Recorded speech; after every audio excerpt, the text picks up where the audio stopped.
Good evening. I call this roadblock programming, where basically we step away from the news for an hour and we prioritize something else.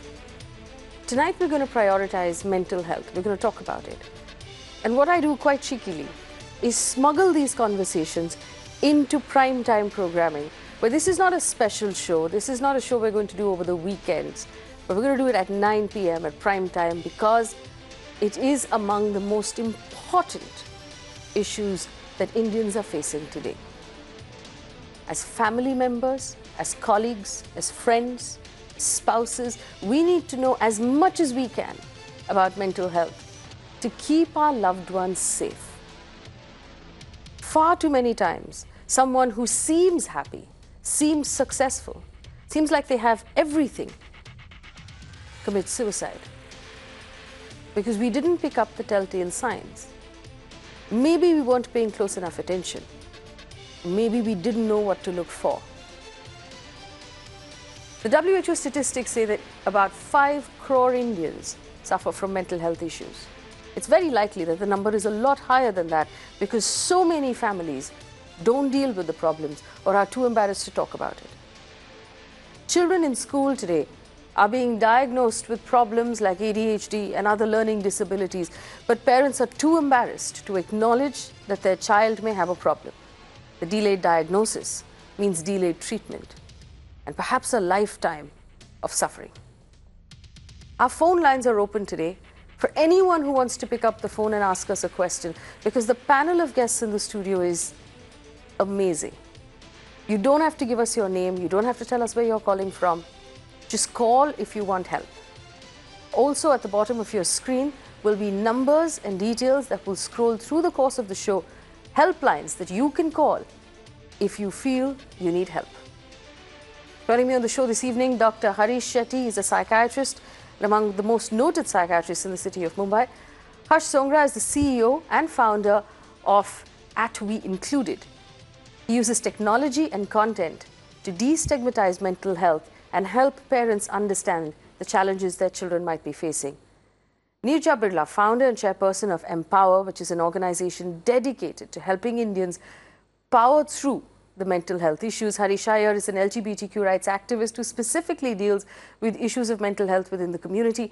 Atul Khatri is a comic who brings in experiences and conversations that he has had with other people. And we'll also have Reshma Valiyappan join us, a schizophrenist who's an artist and an activist on a number of issues relating to mental health. And I want to thank all of you for being kind enough, and I know this was last minute, and I made the calls just yesterday and today, but you were so kind to come in here, and I understand because each of you believes that this is something we should prioritize. Ms. Birla, my first question is to you. You've actually taken a lot of time and energy and dedicated it to mental health, and you've been doing this for several years. Why did you decide to prioritize mental health? So we started Empower 3 years ago, actually, which seems really long, but I mean we've been able to achieve quite a lot in that 3 years, and I'm really happy about that. And on the other side, you realize it's really been a really short journey.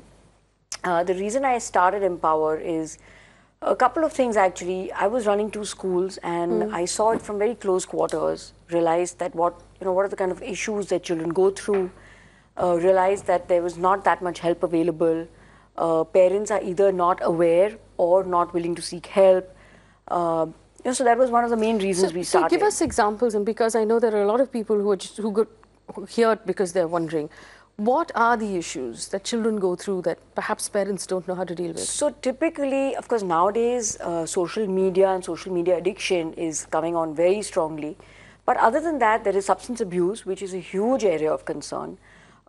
There's self-harm, there is of course the bullying, the anxiety and depression that comes either because of stresses at home or because of exam stress. And of course then there's your own component, if you're a high achiever, you're driving yourself, and then that itself creates a lot of anxiety. So there are multiple factors that go in creating that kind of mental health disorder that children are facing these days. Dr. Shetty, and there are so many people, and one of the questions that came up on Twitter was this, that young people are going through these problems and parents seem to think this is like millennial nonsense. You know, we didn't have these problems when we were growing up. We all had exams, we all went to school, we all went to college. Why is it that the kids in school or college today are facing mental health problems. And the question that I was asked on Twitter was, how do we get our parents to realize that this is real? But let me take that back a step. Is it something that's particular to this generation, or is it just that we didn't know it was around in the previous generation? I think let's look at the context. Students go to 3 schools. The school or the college where they really attend, the tuition classes, the second school, and the third school are the parents who come and say, "Tumne kya kiya?" Apart from that, the emotional contact time of the students with the parents have gone down. Parents are in the midst of globalization and the rapid changes which is happening in the country. They work for 14 hours, travel for 4 hours. So the emotional contact time between the children and the parents have gone down. The third thing is the play has completely gone down among children. And in the schools and colleges, teachers are not equipped to deal with emotional issues. So there is a big syndrome, which I call as this a disconnection syndrome. You don't have people in funerals. You don't know who died in your building. It's put in the notice board. WhatsApp group. So there is a disconnection in the society where people do not meet people, people have no time to share emotions inside the families, outside the family. Family contact time has gone down, emotional contact time has gone down. Children are in the midst of attending a lot of schools and colleges. Financial issues. NCRB says that the financial issues of parents are also forcing kids to attempt suicide and harm themselves. So there's a whole host of factors, globalization being one. Faye, the brain has not changed. It's the same brain, but the brain has been killed or shot or hit at by the forces in the environment. Depression in this generation is an artifact of a changing world, a rapidly changing world, and a country which is being caught with so many things happening all the time, both in the cities as well as in the towns. That's how it is. Yes, please. So what Dr. Shetty was saying about parents and children not being also on the same page because they're not spending so much time. So I think like at schools, what we're trying to do is get all the 3 stakeholders together. That is the parents, the children, the students, as well as the teachers. Because until all 3 are not on the same page, we're going to find this disconnect. Because you may at school be talking a lot of mental health. You know, and this is, I'm going to ask this question because I know a lot of people at home are thinking, and it bothers me personally, that a lot of times people blame this on working mothers. No, no, no. Is it Which is because not of fair. Which is not fair. Which is Not at all, not at all. Not at all. In So fact, explain. sorry. Yes, go ahead. Working mothers who know how to talk to the children from the offices, it's a skill. Okay. To make the presence of the mother felt next to them at home. Like the 3 questions they always ask is, did you have your meals? It's in the fridge. I can see the TV on, I can hear it. Did you do your homework? Instead of that, if they start talking about, I really am pissed in my office, my boss is really hassling me, how was your day? And they talk about small things about life, and that's where the emotional contact time can be brought. You know what, there's a myth. We need quality time with children. No, we need intense emotional contact time. So when the mother comes home, and if she says, how was the day? Come here, let's talk about my day and your day. Everything is bonded so early. The most important thing is working mothers create very independent children. Please say that again.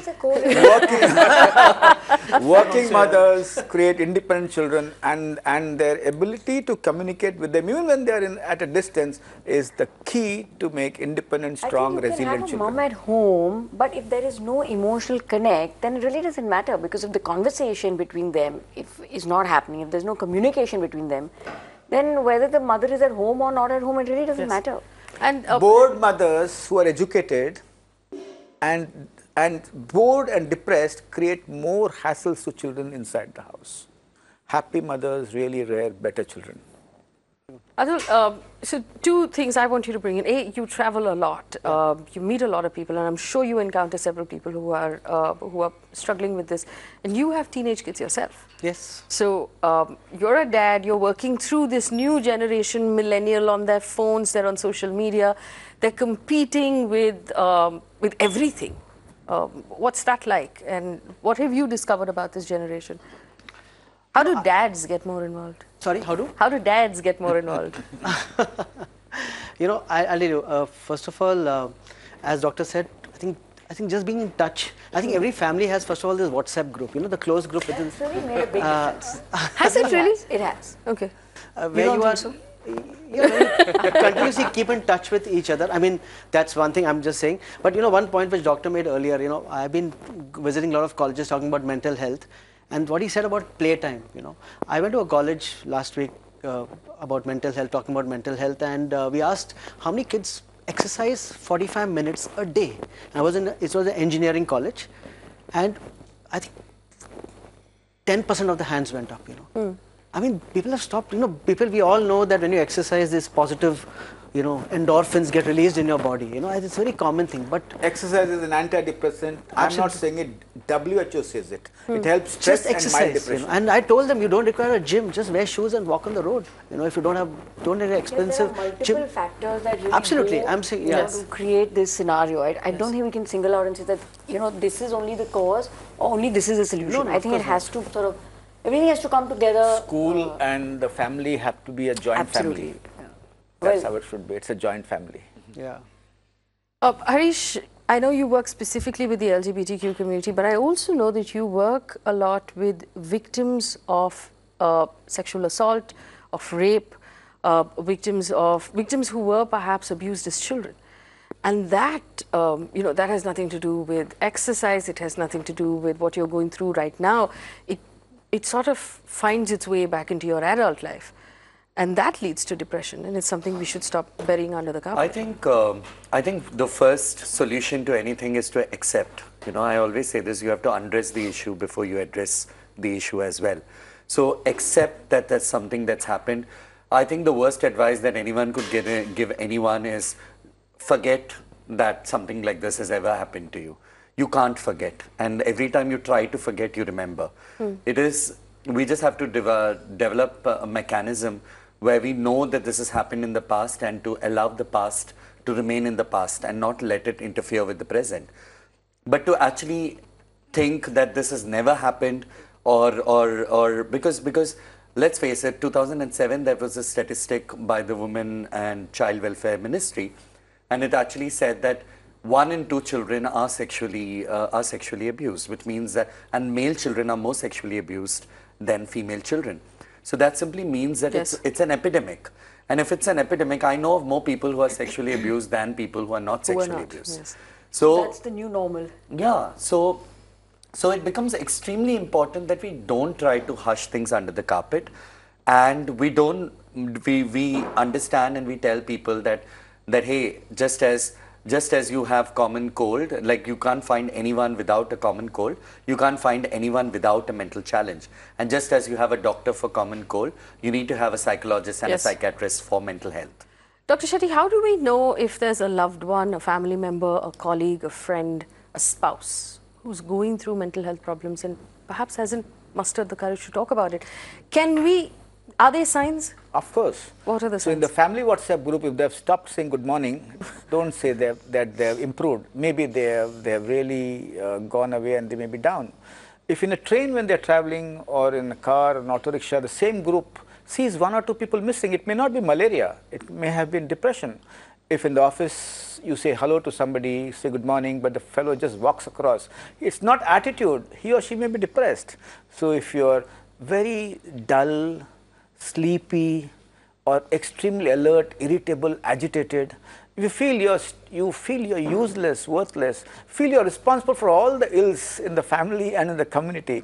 If you sleep less, sleep more, eat less, eat more, you think about death and dying, you think about as if the world is coming to an end, these are the signs of depression. But sometimes if you hear voices, if you wash your hands repeatedly, if you get rubbish thoughts which you cannot remove from your mind at all, it comes again and again, and you feel very scared to fly, to get into a car, to drive a car, to enter a train, or to go up the lift or get up to the terrace, these are some small signs. Sometimes if you feel that your heart is going to stop right now and there's palpitations, there's breathlessness, but all ECG, every report is normal, that could be a panic attack. You feel you're about to die, and this could be a sense of impending doom. And these are the common signs of mental symptoms. And each one of us can really check it if they go to the net and look at self-report questionnaire by the WHO and PHQ-9 by also a questionnaire which has been validated in the country across many languages. So if I notice that there's some behavioral change in someone around me, what do? You can't walk up to the person and say, mental health checkup. Ask. When you get pain in the chest, nobody waits. You run to a doctor, get an ECG. When you have fever, olden days they used to wait for the fever, haldi, doodh, all that has stopped. You go and check whether you have dengue or malaria. So if you have a behavioral change, screen yourself for distress, disorder or depression. In fact, Harsh Songra joins us right now. He's a very young entrepreneur and he's using technology to help people understand mental health and perhaps also diagnose. Harsh, could you take us through what work you're doing at the organization that you've started? Yeah, sure. So we have two products, My Child app and We Included. So one of our apps called My Child app. So when I was young, I suffered from a developmental disorder and it took my parents over 9 years to figure that out. My Child app can do all the things that took my parents 9 years in less than 10 seconds. So our app acts as an enabler to help parents figure out whether their child has a neurological, physical or a speech disorder, and where to go, which specialist to reach out if their child has a different delay. This happens for children between the age of 1 to 24 months. For an audience between the age of 18 and above, we create a lot of content on Facebook and Instagram, which is quite ironical, but and we use that content to make them aware, make people on the internet aware about the issues faced by people with depression, anxiety, bipolar, or all kind of disorders and disabilities. Excellent. It does seem excellent. And is this something you feel parents really need right now? I'm sure it'll really help them. You know, if they are able to use these sort of apps, and especially if you don't have access to mental health professionals, and this could you know, be of good use to for that. Especially when you just saw on the screen that 66,200, we are short of 66,200 psychiatrists. That's the that's the gap in between, you know. You know, that's the question I was going to ask you as well. Unfortunately, we don't have enough doctors. Now, India, as a country, we spend on public healthcare, which means government hospitals. But how many mental health clinics do we have where someone who can't afford the services, you know, of a upwardly mobile psychiatrist can go? Where does a person go if they feel that this is too expensive for me, I can't afford it? Dr. Shetty, where does that person go then? I think we need to look at a model which has been used in Iran. We cannot have a top-heavy model in the country. There has been a lot of training of general physicians to treat depression without complications, panic attacks. So we need to build a model where we train general physicians in diagnosing minor mental health disorders and treating them. At the same time, just like an Anganwadi worker can go and identify malaria and give chloroquine, we need to have not a top-down model, but a bottom-up model, and we need to train people at different levels. In UK, is it true right now that doctors, when they're doing their MBBS, are barely taught about mental health, or 2 weeks. Even 2 weeks? And that too, 2 days to find where the department is. 2 days to look who's the head of the department, 4 days to hear, and 2 days to get the signature that you have completed. So there is no impetus, but things are changing.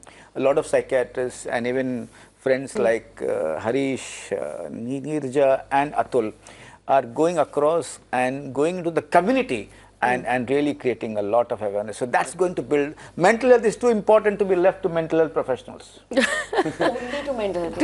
Only to mental health professionals. I think what's important is many a times you have your circle of influence. All of us have got a circle of influence. And there are times when there is still a lot of stigma when it comes to pagal ho gaya hai kya? क्यों doctor के पास जाने का है, electric shocks देंगे, electric shocks देंगे, and let's face it, because there's very little emphasis. I know of many psychologists also who come with their own prejudices, you know. So many a times what really happens is you are the first person that the person reaches out to, because you are in the immediate circle and they look up to you and they reach out to you. So first and foremost responsibility comes on you, and you don't have to be a mental health, as Dr. Shetty rightly said, you don't have to be a mental health professional for being a decent person. All that you need to do is you need to have the potential in you to listen without judgment, and slowly and steadily, because many a times you just need someone to listen to you. Slowly and steadily, when you build the circle of trust, it's important that you know that you can handle only this much. After that, when you build that trust, take the person, stand with the person if you want, go with the person to a mental health professional, Yes. and then lead the person over there. I think the first diagnosis of something, first treatment point would of happen. contact. First point of contact. Yes. Yeah. You, Yeah. each one of us who is watching this show right now and who has a friend who is depressed, who's upset, has that responsibility. Absolutely. I couldn't agree with you more actually, Yes. because I think the first point of contact is the person who can really make a huge difference. So I must share this story with you, Faye. Please. I met somebody yesterday, a young person, a young adult, so he had come to the Empower Center. We had a small workshop for road tractors, and he was one of them. I met him yesterday, and he was just telling me that somebody he knew was almost on the verge of committing suicide, but he remembered what are the right things to say at a time like this, and he used that with his friend, and he was able to save the life. What are the right things to say?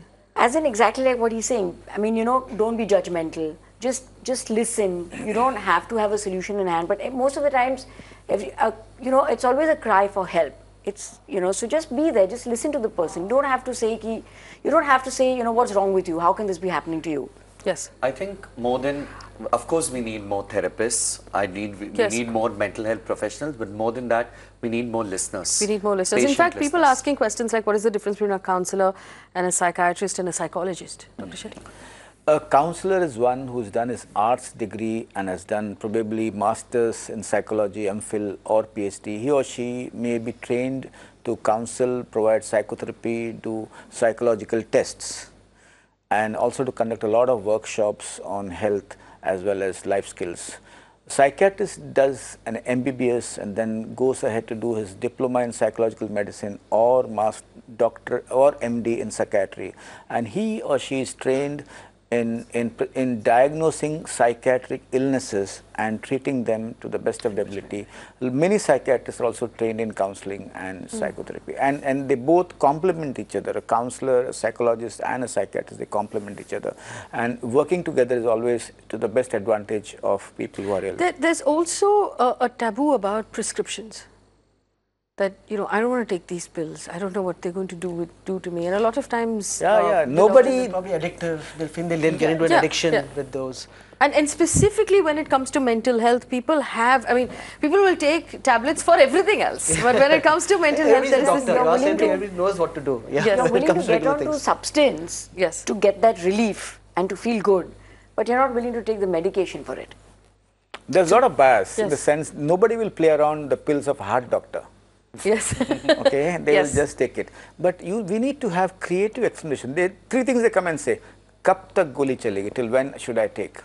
I tell them this is not a vegetable market that you bring down the price of the vegetable or the pill. You need to understand, you need to come and tell me, get me well. Do whatever you think is the best. Whether I have to give you 2 medications, 3 medications, 4 medications. And I use the analogy of if you have anemia, you will get iron. If you have diabetes, insulin will dissolve your sugar. These medications, when necessary, will dissolve your thoughts. When you have a fracture of the mind, sprain of the mind, mild mental disorders, which can do well with love, counseling, psychotherapy. Fracture of the mind are mental illnesses which would need medications. Yes. And I think that's the stigma that we're talking about, really. There's so much stigma attached with it. So many myths around this subject.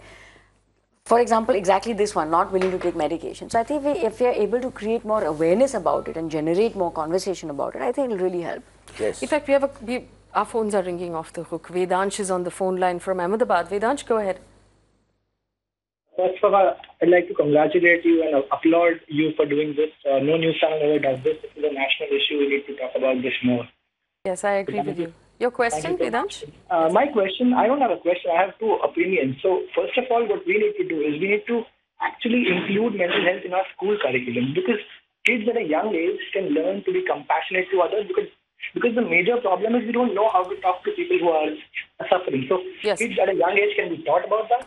And secondly, the biggest stigma is if you go to a psychiatrist, people say it's a pagal hai. So that's, you need awareness programs to, educate the people more about this. Yes. Because that is really important. And people are dying. It's a very big killer. So you need to do something about it. Absolutely. Balaji on the phone line from Mumbai. Balaji, go ahead. Yeah. How are you, Faye? I really like to, watch your. Thank you.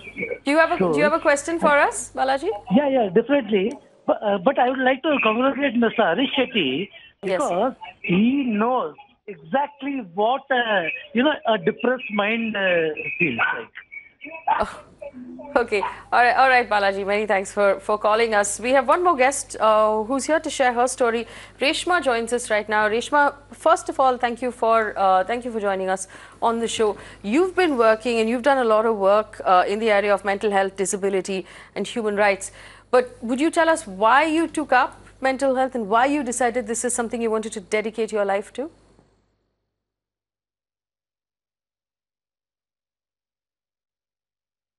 I didn't take it up because I wanted to dedicate my life to it. I had no choice, unlike others. For me, I was diagnosed with paranoid schizophrenia at a very early stage of a teenager. I mean, I was diagnosed in 2002, but I started hearing voices at age of 15. For me, there isn't a choice. People can run campaigns when they have funds. I do not have that kind of choice in my life. For me, talking is what I do. I also work with kids, and quite honestly, from what I've been hearing in the discussion, I think sometimes the very system of psychiatrists and psychologists have also done more harm than good. Many of us, fail to recover on medications, and in the early stages, I'm talking about 2002. It was a really difficult period because you didn't have social media to exist. You didn't have people you can reach out to. Like Harish said, your closest circle is really the psychiatrist and the counselor. Thankfully, I had good ones, ethical ones. The question I have been trying to raise constantly is, if people are afraid about the very support system, it's not the people that we need to talk to. It is the support system we need to talk to and ask them to change their ways. There has been a tremendous top-down approach still going on within the very field, which makes it very difficult for many of us to come out and talk about our stories or to even reach out. What we do in school is, and in the work that I've done, is create a peer support model, because it goes down to us being human beings and finding that human connection. I want to talk to someone who has gone through what I have gone through. Yes. And that makes it so much more easier. It doesn't matter whether I'm living alone and I'm not connected to my family, but if I have somebody somewhere who has gone through somewhat of a similar experience than I have, I know they are working with me as an agent of support and making me my own agent of care. So yes, the system we try, or the model we try to teach kids, is to actually make them agents of their own care. I mean, teach them to care for themselves, teach them to find out their own ways, and we translate that into our grassroots work at the same time. We also include other practitioners, and we simply ask them to, change their ways, try to look at people like us, as us being the experts, because we have to live with this for the rest of our lives, not you. Right, and this is important. In workplaces also, people worry that if my colleagues or my boss or the organization found out that I have a problem, I'd get fired, I'd lose my job. So there's this whole need to cover it up and to pretend like it's not happening, because we don't allow people to feel safe. How important is it to put out, role models like Reshma, who show that you can live with the problem. If it's properly treated, if it's properly cared for, you can live a full and well-adjusted life, Dr. Shetty. Many sides to this issue. If you go and share it with your company, many companies might exclude you slowly. They might not give you any promotion. Number two is that if you really share it in a company where the HR guys are very sympathetic, the company has a good policy, then you're really taken care of. Number three is companies also are not sensitive. They start giving long lectures. And there's so many of them say, don't take medicines, take therapy, don't take therapy, take medicines, etc., etc. So you need to have a culture of mental health in the company where they hire a psychologist or a psychiatrist or both, and see that they accept that 1 out of 8 Indians are mentally ill. Niman's study shows that. So in your company with 500 people, you have 50 people who are mentally ill. So they need to open their eyes, accept mental illness as normal, and believe that people who are mentally ill can actually function and work, and they need to support. When a company does not support, there are relapses. Patients go down. If we support someone with anemia, if we support someone with heart disease, why can't we support someone with a mental illness? The Mental Health Care Act 2018 talks about it. The Disability Act, new act, does talk about it. And there are so many laws which ask companies, private as well as government, to take care of. Government companies, no problems. All the acts are used. People are not thrown out of their jobs. But believe me, private companies where they ask people to work for 14 to 16 hours. Yes. That was actually going to be a question. There's good things they talk, vision of the company, mission of the company, but very sophisticatedly they exclude the mentally ill. You know, Atul, I wanted to ask you this question. This is a question that's come in. It says, is it necessary for companies to make us work 10, 14 hours a day? Can't companies reduce these work hours and provide solutions that clearly affect the mental health of employees? Somebody else said, extend this to the media industry where 12 to 24 hours stretch as normal deadlines have to be met. I'm not commenting. But I mean, you've been part of both worlds. I think they're two separate issues. And I think 10, 14 hours working in some industries, like you, for example, you know, you guys work so hard. I mean, you work so long hours, you know. But mental health as an issue should be tackled separately, you know, irrespective of the number of hours you work. I think 10, 12 hours, everybody works today, I think, in Bombay, including travel and things like that, you know. I think, but yeah, it's an issue which has to be, as doctor said, it has to be looked in its entirety, in its totality, and not like, you know, brushed under the carpet. So here's the question, right? If someone turns around and says, I don't feel good, I feel low, I don't feel involved, and it could be any number of things, from simply being burnt out at your job to, you know, maybe there's something happening in your life, or it could be something medical, purely medical, right?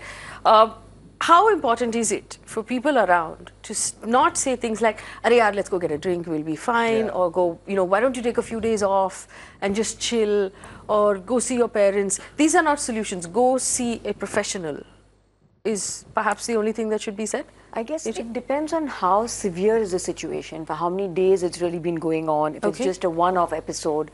But if it's been going on for a while, maybe a month or two, and it's repeated, and it's really coming in the way of daily functioning, daily living, then yes, he should go and see a mental health professional, because then going and having coffee is not going to help, or going and seeing your parents is not going to help. But if it's just a one-off thing, then maybe it's just a regular burnout. There's a difference between, like, a session which we did, people asked, what is the difference between sadness and depression? How do I come to know? Yes. So if sadness is for a short period, like India loses a match, you're sad for one day. But if you're, you know, sad for like a month, there's a problem, you know. Yes. I mean, that's really the difference. So sadness for a prolonged period of time, correct? Absolutely, absolutely. That's depression. There was one patient who told me, my father went and talked to my boss, my HR, my MD, and then what happened? I got sympathy but not work. So you start to exclude the person from heavy lifting, and you need to understand that this person should not be kept away from work. If he's recovered, assess him and see that he is meaningfully occupied.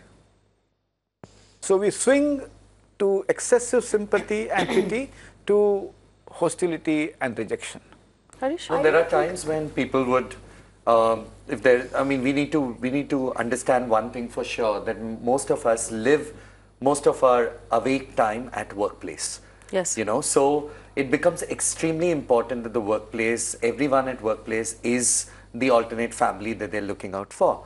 And they find one or two support systems in that family where people could reach out and people could speak about these things.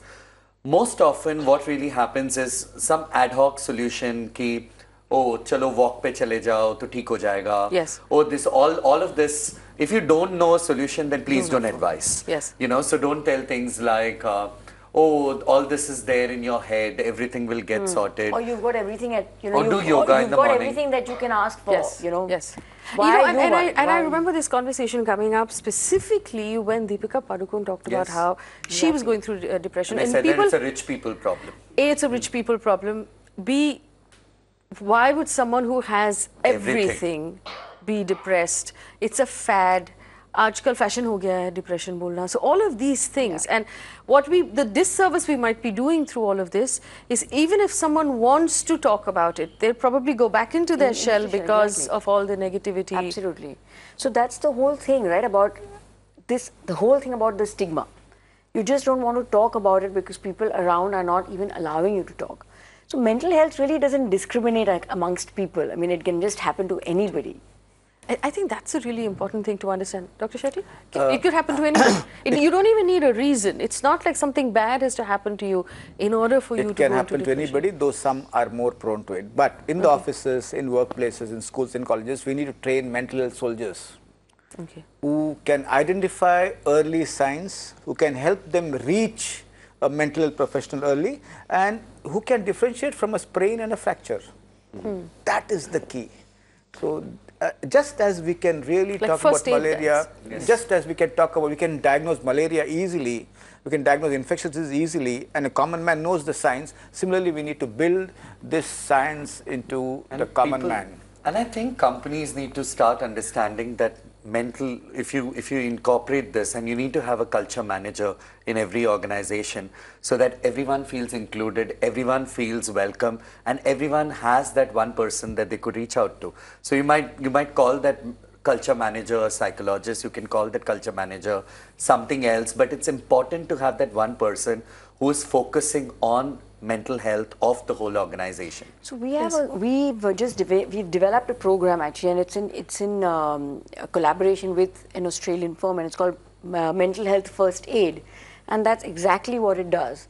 It trains people, lay people, to become the first point of contact. Yes, Atul, in fact, a lot of the messages I got on Twitter were about coaching classes, were about entrance exams, were about board exams, and I even got parents who wrote to me saying, you know, my deepest fear is every time I read a news story about a child or a young person committing suicide because of exam pressure.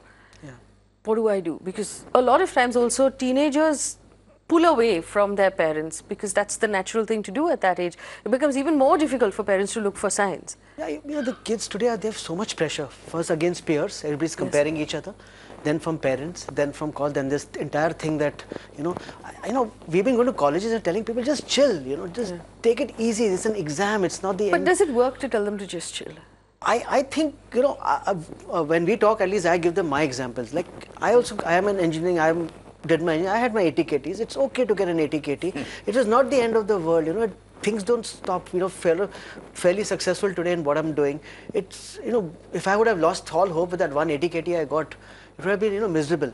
So I'm just saying it's okay. I mean, just take it very easy, you know, there's more to life than just that one exam, that one board exam, you know, which is there to it.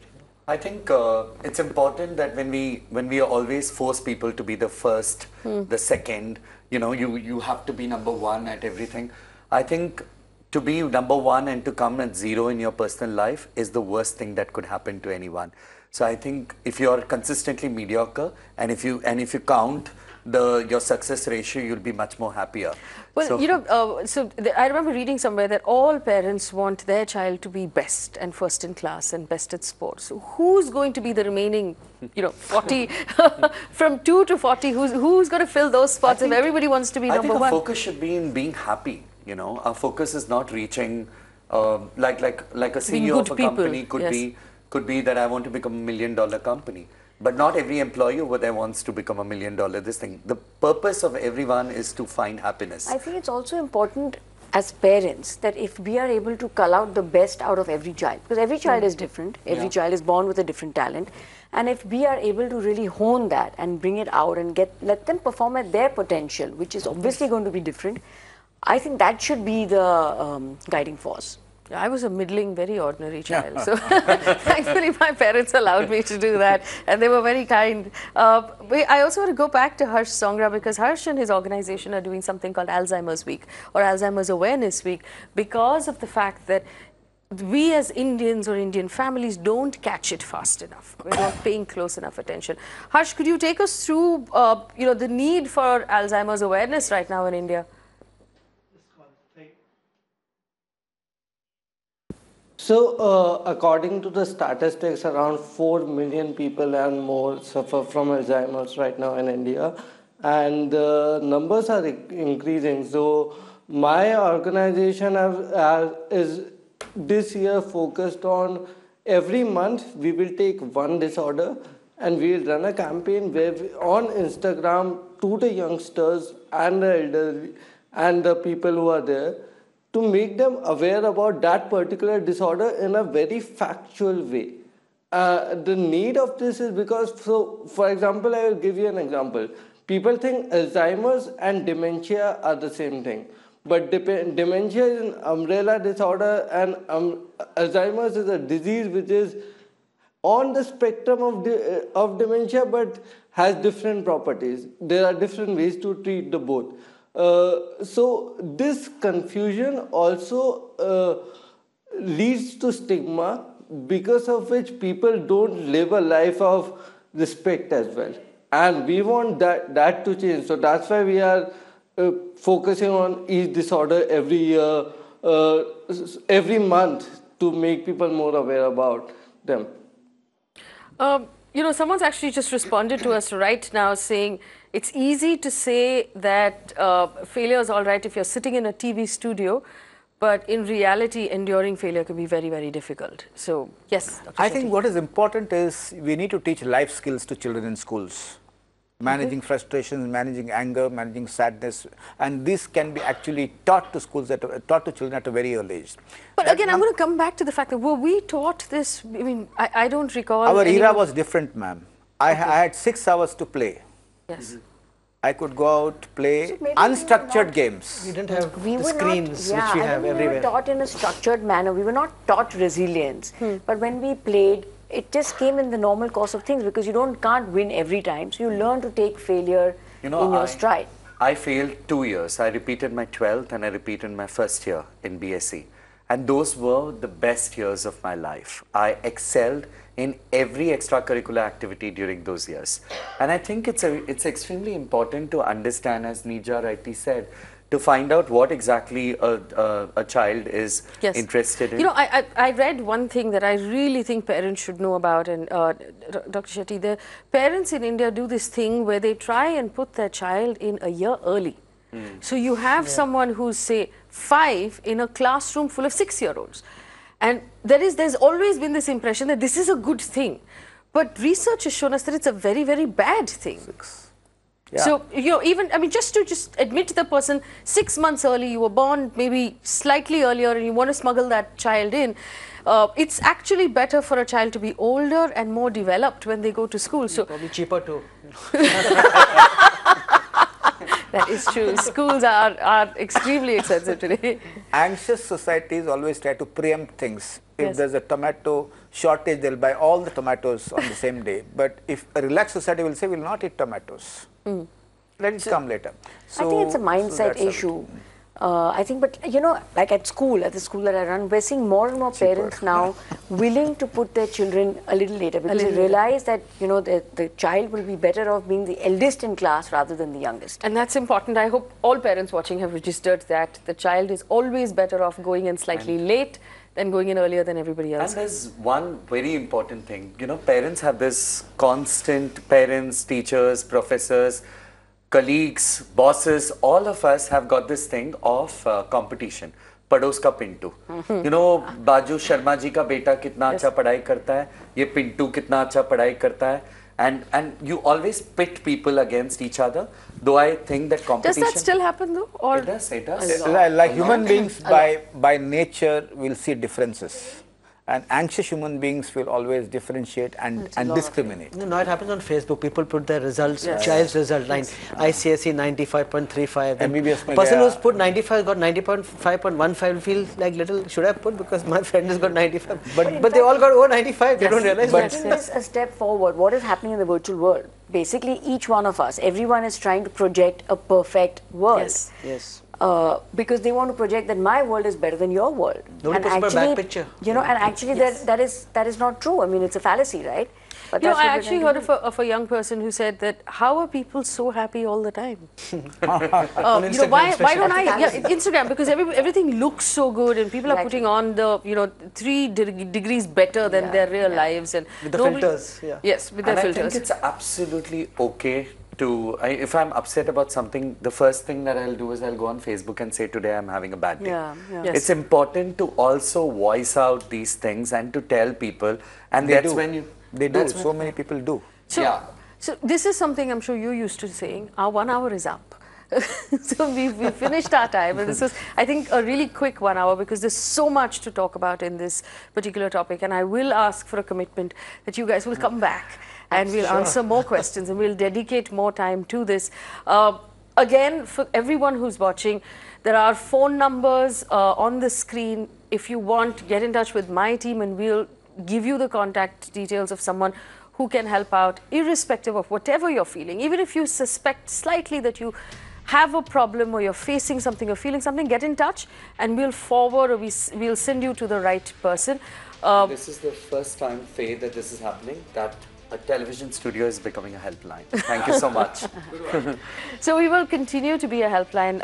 I will personally make a commitment here that I will dedicate time to the issue of mental health and we will bring it into mainstream so more of us can talk about it. For everyone who's sitting here right now thinking, oh my God, is my friend going through something? Is a family member going through something? I should have noticed. Just lend a listening ear and then offer to go with them to a counselor, offer to find the number of a counselor, offer to help in that way. Do not ask the person to walk it off, to be happy, to get a drink, to watch a movie. Actually seek help. Talk about it and seek help. And we're always here if you were to need us. Thanks for watching.